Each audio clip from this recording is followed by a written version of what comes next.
गौतम बुद्ध से जुड़े कई ऐसे किस्से हैं जिनमें जीवन को सुखी और सफल बनाने के सूत्र छिपे हैं। उन्हीं में से एक किस्सा आज मैं आपको बताने जा रहा हूं, जिसमें बुद्ध ने बताया है कि हमें सुख सुविधाओं की चीज़ों से मोह नहीं रखना चाहिए। इसलिए वीडियो को बिल्कुल भी स्किप ना करें।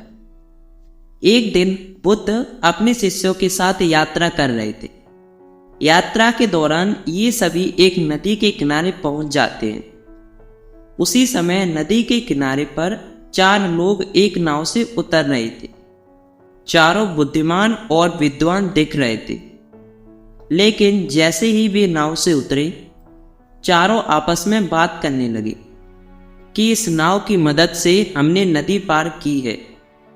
नाव ने हमारी मदद की है, तो हम इसे कैसे छोड़ सकते हैं।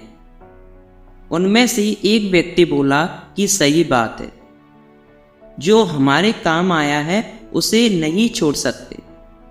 इसलिए अच्छा तो ये होगा कि हम नाव पर चढ़कर आए हैं, तो अब हमें नाव को धन्यवाद देने के लिए इसे सिर पर उठाकर आगे चलना चाहिए। चारों ने उसकी बात मान ली और नाव को सिर पर उठा लिया और आगे बढ़ गए। रास्ते में कुछ लोगों ने उन चारों से ऐसा करने की वजह पूछी, तो उन चारों ने कहा कि हम नाव के लिए आभार व्यक्त कर रहे हैं।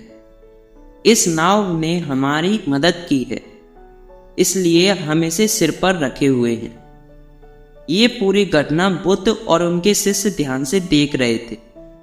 शिष्यों ने बुद्ध से कहा कि इस घटना के बारे में आपकी क्या राय है। गौतम बुद्ध बोले कि ये इन लोगों की सोच है, इस पर हम कुछ नहीं कह सकते, लेकिन इस घटना से एक सीख मिलती है। लोग अपनी सुख सुविधा की चीज़ों का उपयोग करते हैं और उनके मोह में फंस जाते हैं। मोह की वजह से आगे नहीं बढ़ पाते हैं। नाव एक साधन है, इसका काम ही हमें एक स्थान से दूसरे स्थान पर पहुंचाना है। अगर हम इसे पकड़कर बैठे रहेंगे तो आगे कैसे बढ़ पाएंगे।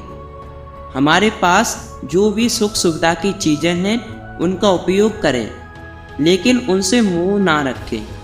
वस्तुओं का उपयोग करने के बाद उन्हें छोड़कर लक्ष्य की ओर आगे बढ़ना चाहिए। तो इस किस्से में गौतम बुद्ध हमें बताना चाह रहे हैं कि हमारे जीवन में जो भी सुख सुविधा की चीज़ें हैं उनका उपयोग करें, लेकिन उनके मुंह में ना बंधें, यानी उनके ऊपर डिपेंड ना हो कि अगर वो आपको नहीं मिले तो आप जीवन नहीं जी पाओगे। इस कहानी का ये एक मोटिव था। अगर आपको वीडियो अच्छी लगी हो तो चैनल को सब्सक्राइब कर लो।